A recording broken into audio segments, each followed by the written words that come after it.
अरे आप कौन सवाल करते हैं मुझसे? यहाँ पर एक भी झंडा क्यों नहीं था, इसकी जिम्मेवारी आयोजन किया गया है जी। केंद्र सरकार के द्वारा जो संवैधानिक शक्तियों का हनन किया जा रहा है, उसके बाद लोकतंत्र को बार बार जो है अपमानित किया जा रहा है। देश में पढ़े लिखे नौजवानों का बेरोजगारी का श्रृंखला बढ़ रहा है। किसानों को उसके लागत मूल्य का जो घोषणा था कि दूना मूल्य मिलेगा, आज किसान बेहाल है।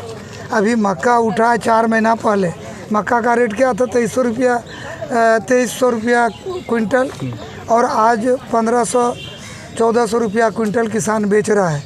तो ये जो नीति नहीं बना पा रही है केंद्र सरकार, तो उसके उन सारे बातों को लेकर के बेरोजगारी कम हो, रोजगार का अवसर बढ़े, शिक्षा का अवसर सबको मिले, इन सारे बातों को लेकर के पूरे बिहार में महागठबंधन का धरना था।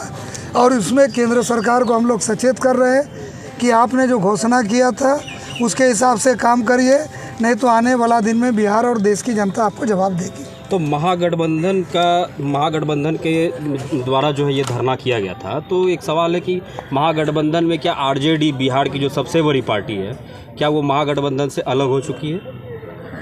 अरे आप कौन सवाल करते हैं मुझसे? यहाँ पर एक भी झंडा नहीं दिख रहा, झंडा नहीं आया, ना तो राजद के एक भी कार्यकर्ता दिख रहा है, ना तो राजद का एक भी झंडा दिख रहा है किसी भी प्रकार से। आप इशू ही गलत उठा रहे हैं जी। ये सारा झंडा जो है महागठबंधन के अंतर्गत है, लेकिन बिहार की सबसे बड़ी पार्टी जो सबसे बड़ी पार्टी आरजेडी के सारे लोगों का बंटवारा हो गया था। यहाँ का अध्यक्षता विनोद जी की है, इसीलिए इनका झंडा ज्यादा लगा हुआ है। आरजेडी को यहाँ से बाइकआउट किया गया। बाइकआउट सब लोग अपना, राम प्रकाश जी कटिहार में है, कुणाल जी हसनगंज में है, यहाँ हमारा विनोद जी है, और झंडा आने में विलम्ब हुआ, लेकिन सब नेता यहाँ जितना है सब आरजेडी ही है। नहीं सर एक सवाल है सर एक सवाल है और हो गया। सर नल जल के बारे में आप जो बताए सर, पंचायत में तो काफी स्थिति खराब है। आपको अगर कहीं का कोई नल जल का कंप्लेन है तो वो दीजिए, नल जल चल रहा है पूरा पंचायत में, ऐसा नहीं कि नहीं हो रहा है।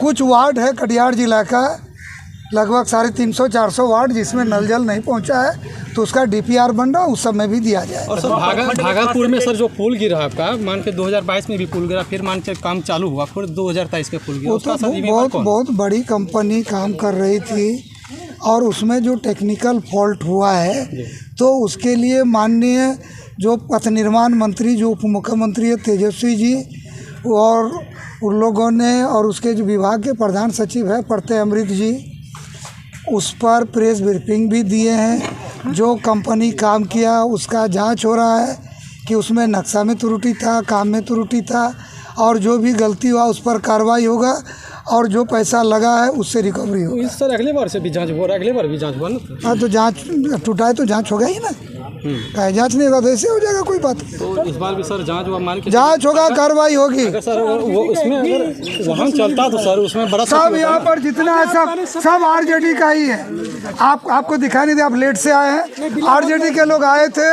सब लोग अलग अलग जगह बट के गए हैं, आरजेडी के सब लोग हैं, और विनोद जी को तो पूरा महागठबंधन का जिम्मेवारी था कर रहे हैं, लेकिन बिहार की जो सबसे बड़ी पार्टी है वही यहाँ से गायब है। दरअसल है ना ही कार्यकर्ता, दरअसल है कि हम लोगों ने भारतीय कम्युनिस्ट पार्टी महागठबंधन में है, हम लोग सारे लोग यहाँ थे जी। अब आरजेडी था या नहीं था, क्यों नहीं था, इसकी जिम्मेवारी हमारे पास नहीं है। कार्यक्रम की अध्यक्षता कौन कर रहे हैं? कार्यक्रम का अध्यक्षता मैं कर रहा था। तो आपकी जिम्मेदारी नहीं बनती है? हमारी जिम्मेवारी ये थी कि ये जो कार्यक्रम चल रहा है इसमें कोई व्यवधान पैदा न हो, किसी तरह का कोई बात उत्पन्न न हो, और ये सभा अच्छा से चले, इसकी जिम्मेवारी हमारी। और यहाँ से आरजेडी को जो है हुड आउट कर दिया जाए? नो, आरजेडी को हुड आउट नहीं किया गया है। हो सकता है कि आरजेडी के लोग, आज तापमान भी बहुत था, और लोग बट करके जो है ये सब बहानाबाजी मत मारिए नेताजी, ये सब बहानाबाजी मत मारिए। सभी प्रखंडों में ये सच्चाई है कि यहाँ पर आज एक भी आरजेडी का ना तो झंडा है ना तो कार्यकर्ता है। ऐसा आखिर क्यों? इसका कारण बताइए। कारण तापमान से क्या लेन देन? कारण मैं इसी नहीं धूप बता में सकता, आप भी बैठे हुए हैं, इसी धूप में जेडीयू के भी नेता बैठे हुए हैं। राजद में मैं नहीं हूँ जी।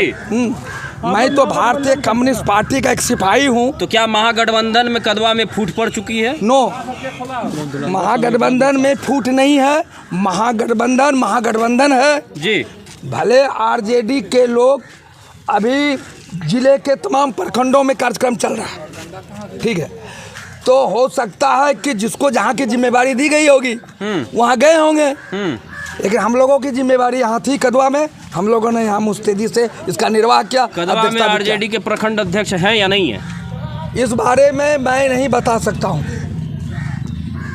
तो आपने जब अध्यक्षता का जिम्मेदारी यहाँ पर उठाया था तो आपने सूचित किया था आरजेडी को कि यहाँ पर मौजूद होना है? मैंने जब इस महागठबंधन में आया तो मुझे अध्यक्षता करने के लिए मिला, सभा की जिम्मेदारी तो यहाँ क्या आरजेडी को इस बात की जानकारी है या नहीं है कि यहाँ पर जो है है नहीं है किया जा रहा था? और आरजेडी के जो पदाधिकारी है वही जवाब देंगे। विषय में जिला अध्यक्ष से हम 1 घंटे के बाद हम संपर्क साधेंगे, चूँकि वो लोग भी इसी कार्यक्रम में जिला के जो पदाधिकारी हैं वो लोग व्यस्त हैं। हम 1 घंटे के बाद प्रखंड अध्यक्ष नहीं आया तो उसका झंडा तो लग सकता था ना। कोई विषम परिस्थिति है। कल से ही आरजेडी के जो अध्यक्ष हैं वो अपनी पत्नी को लेकर के हॉस्पिटल में कटिहार से बाहर निकलने की स्थिति में थे, वो परेशानी बताए थे। तो मान के चलिए वो गया तो झंडा तब लगा सकते थे। ये उनकी जिम्मेदारी थी कि मैंने हो सकता है कि क्या उसके साथ मैंने तत्काल परिस्थिति हुआ होगा, लेकिन हमने जिला अध्यक्ष से राब्ता किया, वो बताया कि सारी चीज़ मैंने है। हम लोग यहाँ जिला में सब मैंने महागठबंधन एक साथ बैठे हुए हैं। कदवा का अध्यक्ष को कोई परेशानी हुई होगी इसलिए वो कल से संपर्क संगठन के लोगों से नहीं साधा होगा। आप अपना परिचय दीजिए। मोहम्मद अंसार काजमी, प्रखंड कांग्रेस अध्यक्ष कदवा।